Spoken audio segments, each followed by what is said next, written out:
If these four were the only candidates in a Republican primary, which one of them would win?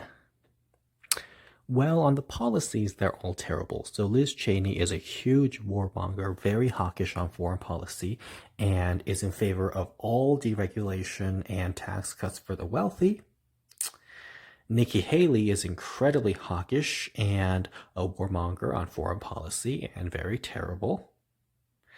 And Kristi Noem is the worst on COVID policy, zero COVID regulations. South Dakota had a huge COVID death rate, and Kristi Noem is also a massive gun nut.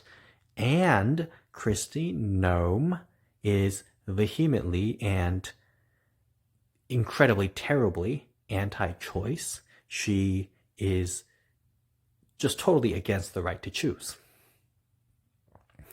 And of course, Elise Stefanik is a massive opportunist and will go with any opportunity she sees and will flip-flop on any issue.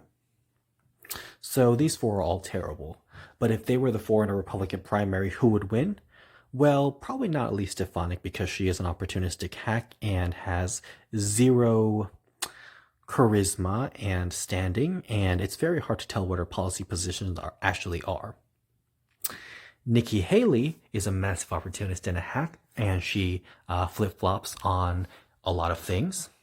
And even though she's beloved by the establishment, she has zero appeal and she would lose. Now, Liz Cheney is obviously, as I said, terrible. And she does not have a lot of charisma either. She is very uncharismatic and also very unlikable because she supports torture. But aside from that, she is just not a very appealing person at all. So she would likely not win a Republican primary. And Kristi Noem is over the top and flamboyant and just a massive clown and a massive attention seeker.